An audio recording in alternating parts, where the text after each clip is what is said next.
Alhamdulillah, wassalatu wassalamu ala rasulillah wa ala alihi wa sahaba.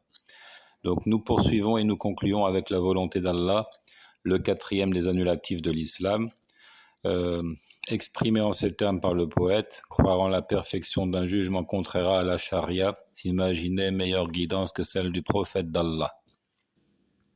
Et nous allons développer un peu plus donc la question de al-hukmu bi ghayri ma anzal Allah, juger d'après une autre chose que la révélation, juger d'après autre chose que ce qu'Allah a révélé. Tout d'abord, nous avons dit et nous répétons que il y a deux cas de figure. Soit c'est du shirk akbar, soit c'est de l'idolâtrie majeure, donc qui fait sortir de la religion de l'islam, soit c'est du shirk asghar, ou encore kufrun asghar, soit c'est de l'idolâtrie et de la mécréance mineure, qui rejoint la catégorie des grands péchés, qui ne fait pas sortir de la religion de l'islam. Et lors de la séance précédente, nous avons défini ce qu'est le jugement d'après autre chose que la révélation, qui relève de la mécréance mineure et du grand péché. Nous avons dit c'est lorsque la charia est appliquée, lorsque c'est la charia qui constitue la référence en matière de jugement, mais que le juge, suivant en cela ses passions, s'en écarte occasionnellement, et fait donc injustice en n'appliquant pas donc la charia et en s'écartant du jugement prononcé par Allah, de manière occasionnelle, sans bouleverser les textes, sans modifier la loi.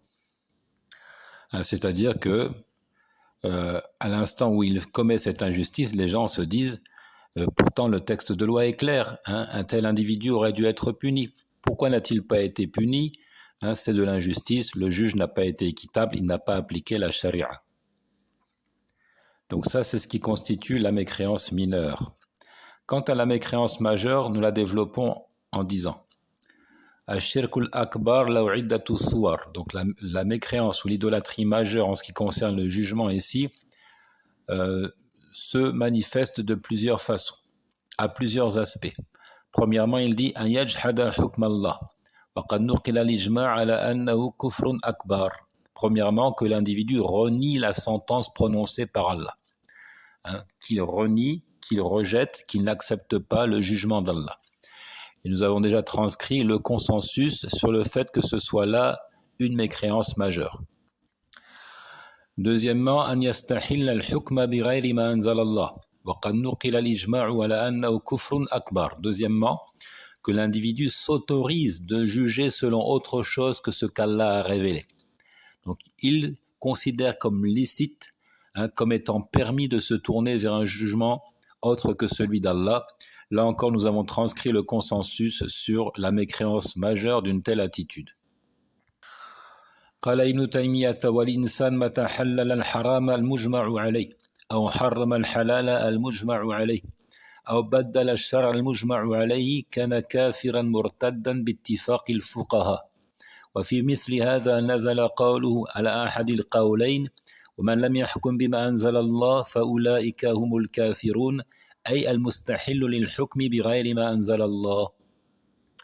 L'imam Ibn Taymiyyah qui disait lorsque l'individu rend licite ce qui est illicite à l'unanimité, ce sur lequel tout le monde s'est accordé à dire que c'est illicite, ou encore à l'inverse, donc celui qui frappe d'interdit, qui prohibe ce qui est pourtant licite à l'unanimité, sur lequel tout le monde s'est accordé à dire c'est licite, tout le monde a statué pour dire c'est licite, et lui vient pour nous dire c'est plutôt illicite.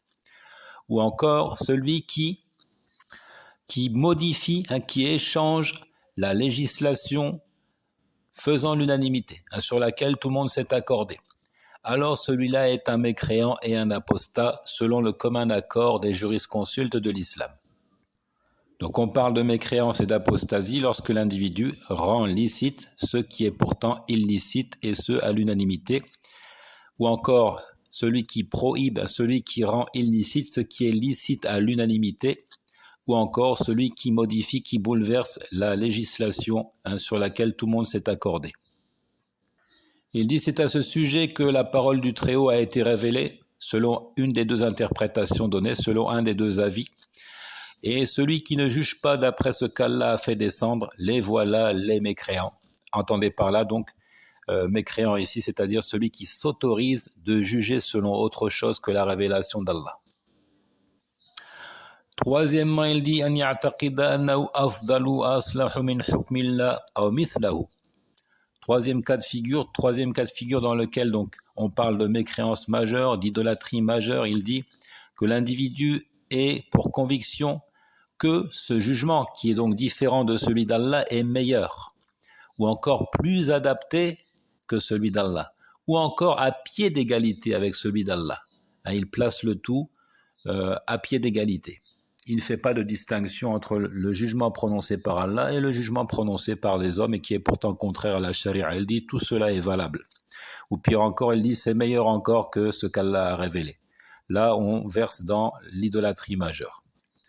Quatrième cas de figure, il dit أن يعتقد أنه يجوز التحكم إلى غير الله حتى لو اعتقد أن حكم الله أحسن. Donc quatrième cas de figure, qu'il ait la conviction qu'il est permis de rechercher le jugement d'un autre que Allah. Et ce, même s'il a pour conviction que le jugement d'Allah est meilleur. Donc c'est ça la différence ici, qui permet de différencier ce quatrième point et le second point. Nous avions dit, deuxième point, que l'individu s'autorise de juger selon autre chose que ce qu'Allah a révélé. Donc ici, il reprend en disant qu'il est pour conviction, qu'il est permis, qu'il est licite de rechercher le jugement d'un autre qu'Allah. Jusque-là, nous disons la même chose. Mais il ajoute cette précision importante, même s'il a pour conviction que le jugement d'Allah est meilleur. Même s'il pense dans son fort intérieur que la charia est la meilleure chose qui soit, dès lors qu'il s'autorise de juger selon autre chose que la charia, il verse dans la mécréance majeure. يقول ابن أبي العز الحنفي في شرحه للطحاوية إن اعتقد أن الحكم بما أنزل الله غير واجب وأنه مخير فيه أو استهان به مع تيقنه أنه حكم الله فهو كفر أكبر. Ici, il cite Abu al-Iz al-Hanafi, Ibn Abi al-Iz al-Hanafi dans son commentaire de Al-Aqidah al-Tahawiyya qui disait: s'il a pour conviction que le jugement, selon ce qu'Allah a révélé, n'est pas une obligation, ou encore que le choix lui est laissé, c'est-à-dire de juger d'après la charia ou pas, il aurait le choix, ou encore qu'il prenne la charia à la légère, qu'il la mésestime, avec la pleine certitude que c'est bien là le jugement d'Allah, alors celui-là est un mécréant, d'une mécréance majeure, Donc là encore trois choses, il dit croire que ce n'est pas obligatoire de juger d'après ce qu'Allah a révélé, ou encore que le choix nous est laissé de le faire ou pas, ou encore, même avec la certitude que c'est bien là le jugement prononcé par Allah, de le prendre à la légère, de ne pas lui accorder d'égard. Tout cela, dit-il, c'est de la mécréance majeure. Cinquième cas de figure, il dit أن يشرع للناس أحكاما يتحاكمون إليها دون حكم الله وتعرف هذه المسألة بمسألة التشريع أو الاستبدال أو وضع القوانين ولا حالان. Donc cinquième aspect, cinquième cas de figure, il dit que l'individu produise des lois, qu'il légifère un système de lois auxquels les gens donc vont se référer pour trancher leurs différends. Un système de loi, un code civil, un code pénal vers lequel donc on va se tourner, on va s'y référer pour trancher les différends, pour juger, tout en se désintéressant évidemment de la charia, puisqu'ici, la charia, vous l'aurez compris, a été remplacée par autre chose. Donc c'est ce qu'on appelle masalatut tashri', la question de la législation, ou encore de légiférer, ou encore al-istibdal, la question du remplacement. Puisqu'ici, on a échangé la loi d'Allah contre une loi proposée par des hommes. Ou encore wad'ul qawanin, al-qawanin ou al-wad'iyya, les lois produites par les hommes. Et là, dit-il, deux situations sont envisageables.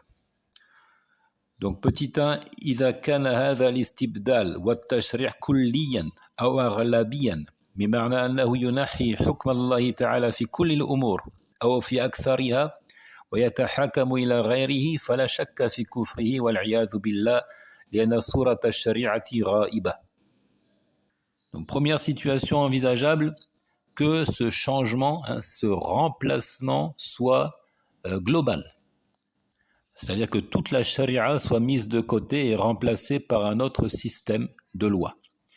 Ou encore que ce soit un remplacement, disons, majoritaire, que la majorité de la charia soit mise au rebut, mise de côté pour être remplacée.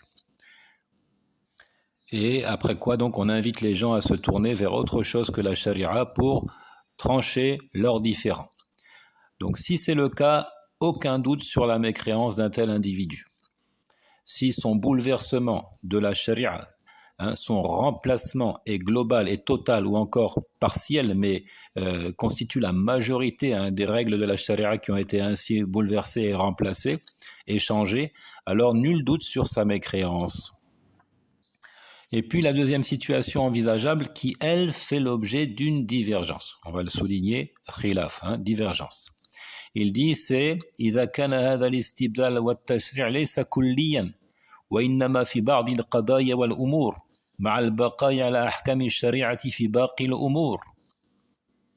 Quand est-ce qu'il y a une divergence? Il dit, lorsque ce remplacement, cette action de légiférer, je pense qu'on ne dit pas légifération, cette action de légiférer n'est pas totale, elle n'est pas absolue. C'est-à-dire que certaines des règles de la charia sont bouleversées, sont échangées, mais pas toutes.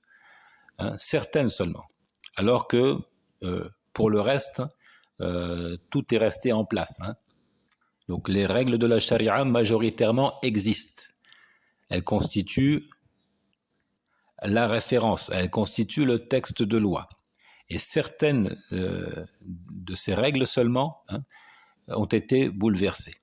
Il dit il y a une divergence, savoir si c'est de la mécréance majeure ou pas. Donc pour certains, ce n'est pas de la mécréance. Certains nous disent ça c'est muharram, c'est interdit. C'est du registre des kabaïr, des grands péchés. Ou encore kufrun asghar, c'est une mécréance mais mineure qui ne fait pas sortir du cercle de l'islam.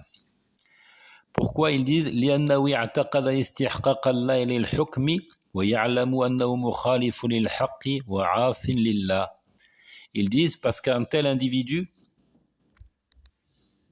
a en fait foi au droit d'Allah à juger parmi les gens. Il a la conviction que c'est à Allah que revient le droit de juger. Qu'un tel individu sait dans son fort intérieur qu'il s'oppose à la vérité et qu'il est désobéissant envers Allah Azza wa Jal. Ça, c'est un premier avis. Donc, en fait, ils assimilent cet aspect des choses-là à ce que nous avions qualifié, nous, de mécréance mineure en disant c'est la charia qui est appliquée, c'est la charia qui constitue la référence en matière de jugement, mais le juge s'en écarte occasionnellement en suivant ses passions. Ils font l'amalgame entre les deux aspects ici. Et pourtant, nous allons voir qu'il y a une nette différence entre les deux. Parce qu'ici, il est question de légiférer, encore une fois, de produire un texte de loi qui s'oppose à celui prononcé par Allah Azza wa Jal. C'est pourquoi le second avis veut que ce soit effectivement de la mécréance majeure. كفر أكبر إذ أنه ما استبدل هذا الحكم في هذه القضية وجعله حكما مستمرا إلا لأنه يعتقد أنه أصلح للناس من حكم الله ولأنه نازع الله في شيء من خصائصه إن الحكم إلا لله فالاستبدال لا يكون إلا كفرا أكبر. Donc le second avis, et en fait c'est l'avis prépondérant, c'est celui que nous retenons, c'est de dire s'il a échangé la sentence concernant une affaire en particulier et qu'il a produit une loi, un texte auquel s'en référer dans la continuité, auquel nous sommes appelés à toujours nous en référer à l'avenir. Il ne l'a fait que parce qu'il a la conviction que cela est meilleur pour les gens, plus adapté, plus juste que la sentence décrétée par Allah. Aussi, soulignons qu'il a ici disputer à Allah une de ses caractéristiques, une de ses spécificités. Le jugement n'appartient qu'à Allah. C'est pourquoi nous disons dans tous les cas, l'échange, l'istibdal, le fait d'échanger la charia contre autre chose, de la remplacer par autre chose, est toujours de la mécréance majeure. وهذا اختيار الشيخ محمد بن إبراهيم والشيخ محمد بن صالح العثيمين وهو الصحيح. Donc ce second avis, c'est celui qui a été retenu par le cheikh Mohammed ibn Ibrahim, retenu par le cheikh Mohammed ibn Salih al-Uthaymin, et c'est l'avis authentique sur la question. بل ظاهر كلام ابن تيمية يدل أنه من مسائل الإجماع كما قال رحمه الله فالإنسان متى حلل الحرام المجمع عليه أو حرم الحلال المجمع عليه أو بدل الشرع المجمع عليه كان كافرا مرتدا باتفاق الفقهاء. Plus encore, les propos d'Ibn Taymiyyah laissent à penser qu'une telle question relève d'un consensus, puisque, nous l'avons dit et nous le répétons, il avait écrit si l'individu autorise ce qui est frappé d'interdit à l'unanimité, ou encore qu'il interdise ce qui est licite à l'unanimité, ou encore qu'il échange une loi sur laquelle il y a un commun accord, un shar', qu'il échange une législation qui fait l'objet d'un commun accord, sur laquelle il n'y a pas de divergence, alors celui-là est un mécréant et un apostat selon le consensus établi par les jurisconsultes de l'islam.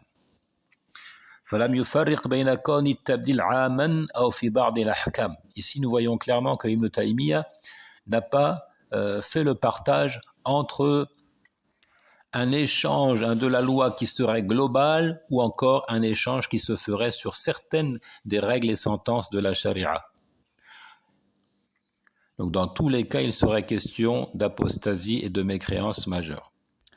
Aussi le Cheikh Al-Uthaymin disait وَهُنَاكَ فَرْقٌ بَيْنَ الْمَسَائِلِ الَّتِي تُعْتَبَرُ تَشْرِيعًا عَامًا لَا يَتَأَتَّى فِيهَا التَّقْسِيمُ السَّابِقُ وإنما هي من القسم الأول فقط لأن هذا المشرع تشريعا يخالف الإسلام إنما شرعه لاعتقاده أنه أصلح من الإسلام وأنفع للعباد كما سبقت الإشارة إليه. Donc ici, Al-Uthaymin qui souligne qu'il y a une différence, une nette différence à faire entre cette production d'une loi qui va être donc généralisée, qui va être appliquée et applicable à tous. Et donc, entre guillemets ici, ce que nous avions défini comme étant de la mécréance mineure. Il faut faire la distinction entre les deux, ce n'est pas la même chose. Il dit ici, celui qui a légiféré, qui a produit une loi en opposition à l'islam, ne l'a fait que par conviction que cela est meilleur pour les gens et plus profitable pour eux. Donc le seul fait qu'il légifère, qu'il produise cette loi, trahit sa conviction cachée qu'une telle loi est meilleure que celle d'Allah. Il dit à une autre occasion وَمِنْ هَؤُلَاءِ مَنْ يَصْنَعُونَ لِلنَّاسِ تَشْرِيعَاتٍ تُخَالِفُ التَّشْرِيعَاتِ الْإِسْلَامِيَّةِ لِتَكُونَ مِنْهَاجًا يَسِيرُ عَلَيْهِ النَّاسِ فإنهم لم يصنعوا تلك التشريعات إلا وهم يعتقدون أنها أصلح وأنفع للخلق ومن المعلوم بالضرورة العقلية والجبلة البشرية الفطرية أن الإنسان لا يعدل من منهج إلى منهج يخالفه إلا وهو يعتقد فضل ما عدل إليه والنقص ما عدل عنه. Donc, il en est parmi eux qui produisent pour les gens des lois s'opposant aux lois de l'islam, afin qu'elles deviennent donc un code auquel donc les gens s'en tiennent. Et ils n'ont agi de la sorte, ils n'ont produit de telles lois que parce qu'ils ont la profonde conviction qu'elles sont meilleures et plus profitables pour la création d'Allah. Ils relèvent des évidences de la raison et aussi de l'instinct, de ce qui est inscrit dans la nature saine, qu'un homme n'échange une voie pour une autre que parce qu'il a la conviction que celle qu'il a échangée donc est meilleure que celle qu'il a délaissée. que parce qu'il a la pleine conviction que ce qu'il a adopté de nouveau est bien meilleur que ce qu'il a délaissé, et dans lequel donc il y aurait des manquements. Donc là encore, il veut dire par là que le seul fait de produire des lois en contradiction avec les lois de l'islam, cela trahit des convictions cachées. Trahit le fait que l'individu ait pour conviction que ces lois-là qu'il a inventées sont meilleures que la charia. Et donc, elles relèvent de la mécréance majeure. Enfin, il dit dans Sharh al-Mumti', donc sur le chapitre consacré à l'apostasie, il dit Amma man sanna hadhihi al-qawanin faqad ja'ala nafsahu fi maqami al-uluhiyyati aw fi maqami al-rububiyyah يعني جعل نفسه ربا مشرعا ومن أطاعه في ذلك ووافقه عليه فهو مشرك لأنه جعله بمنزلة الرب في التشريع. Donc à une autre occasion il dit encore quant à celui qui produit un système de loi, alors il s'est autoproclamé Dieu, il s'est placé à la position de la divinité, ou encore il s'est placé en position de seigneur. Il s'est autoproclamé seigneur qui aurait le droit donc de légiférer, de produire des lois, d'ordonner, d'interdire, de commander. Quiconque lui obéit et s'accorde avec lui, alors il devient un mushrik, il devient un idolâtre, quelqu'un qui désigne des associés à Allah, qui prend une divinité en dehors d'Allah. والخلاصة أن التشريع المخالف للشريعة لا يكون إلا كفرا أكبر وذلك من جهتين. Donc au final, pour conclure, nous disons que de légiférer une loi en contradiction avec la charia ne peut être que de la mécréance majeure. Et ce, pour deux raisons, deux considérations. La première, il dit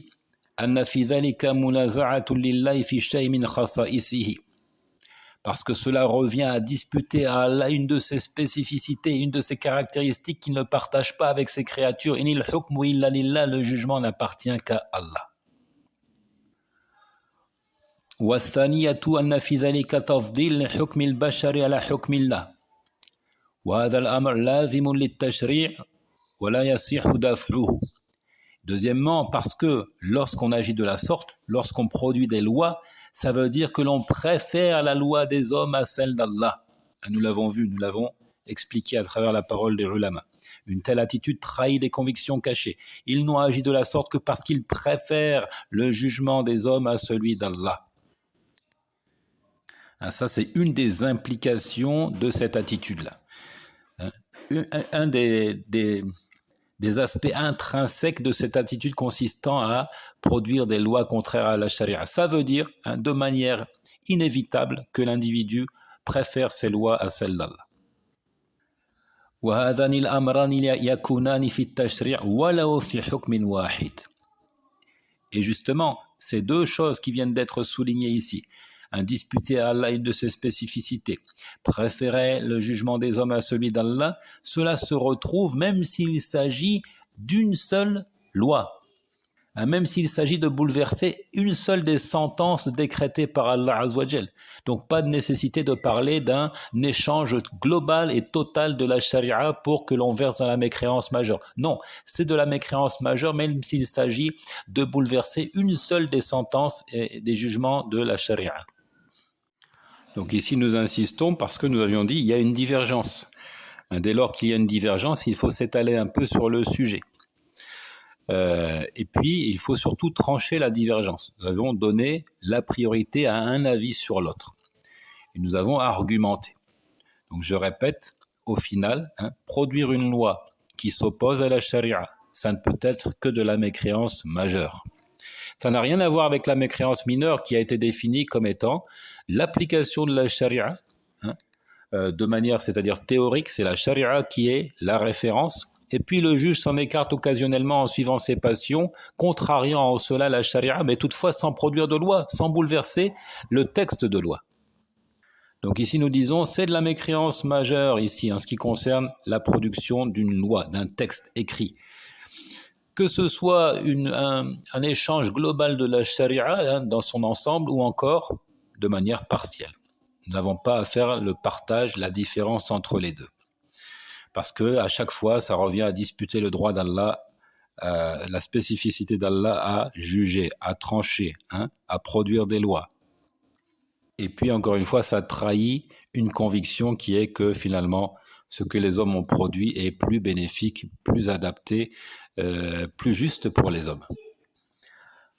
Donc, toujours dans l'exposé que le jugement est la spécificité d'Allah, il dit, le Très-Haut dit, « Ala lahul khalq wal amr » n'est-ce pas à lui que revient la création et le commandement.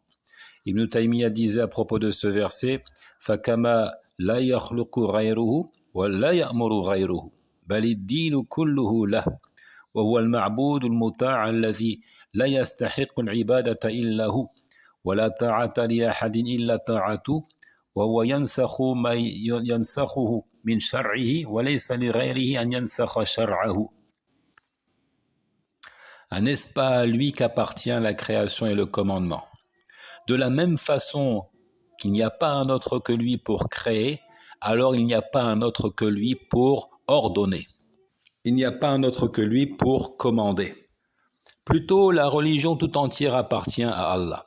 C'est lui l'adoré, c'est lui qui est obéi. C'est lui qui mérite l'adoration au détriment de tout autre. Il n'y a d'obéissance que la sienne. Et il abroge de sa législation ce que bon lui semble.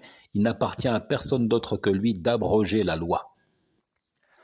قال ابن كثير فله الخلق والأمر والمتصرف فكما خلقهم كما يشاء ويسعد من يشاء ويشقي من يشاء ويصيح من يشاء ويمرض من يشاء ويوفق من يشاء ويخذل من يشاء كذلك يحكم في عباده بما يشاء فيحل ما يشاء ويحرم ما يشاء ويبيح ما يشاء ويحظر ما يشاء وهو الذي يحكم ما يريد لا معقب لحكمه ولا يسأل عما يفعل وهم يسألون.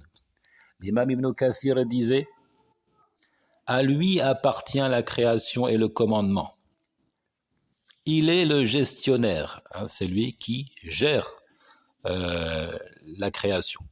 De la même façon qu'il les a créés comme bon lui semble, rendant heureux ceux qu'il souhaite et malheureux ceux qu'il souhaite, accordant la santé à ceux qu'il veut, faisant tomber malade ceux qu'il veut, accordant le succès à ceux qu'il veut, ou encore la défaite à ceux qu'il veut, alors de la même façon, il décrète, il juge pour ses serviteurs ce que bon lui semble.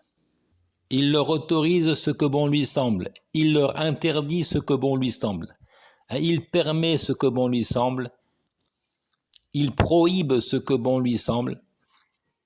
C'est lui qui juge comme bon lui semble et personne ne peut s'opposer à son jugement. Il n'est pas questionné à propos de ce qu'il fait, mais ce sont eux plutôt qui seront questionnés. Donc Allah Azza wa Jalla n'est pas questionné à propos de ce qu'il décrète, à propos de ce qu'il fait, et ce sont évidemment les hommes qui seront questionnés au sujet de leurs actes. وقال الشيخ محمد الأمين الشنقيطي ولما كان التشريع وجميع الأحكام الشرعية كانت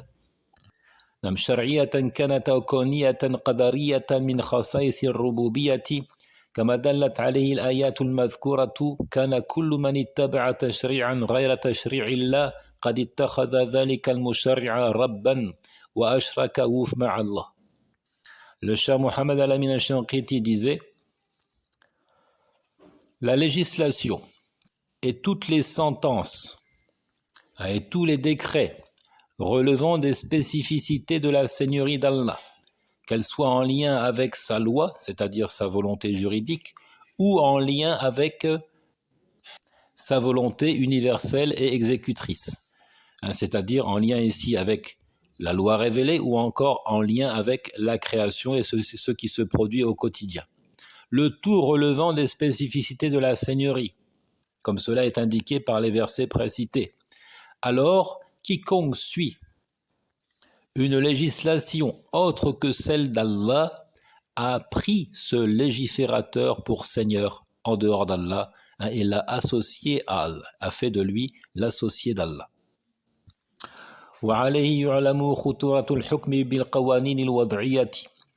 Donc dès lors nous savons quelle est donc la gravité et le danger incarné par le jugement au moyen des systèmes de lois produits et proposés par les hommes.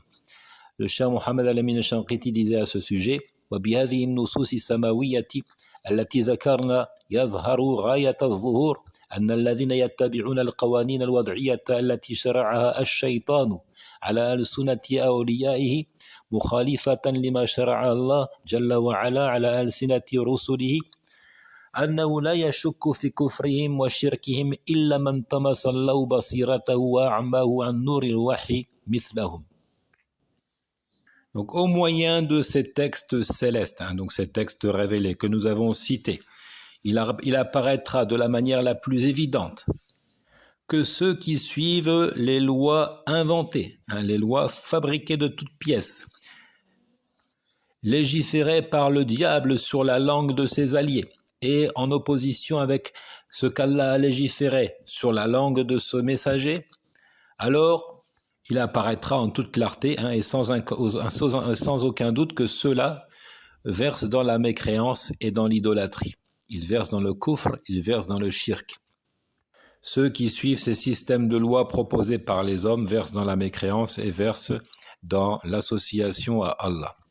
Ce sera compris par tous à l'exception de celui qu'Allah a aveuglé, celui qu'Allah a privé de clairvoyance.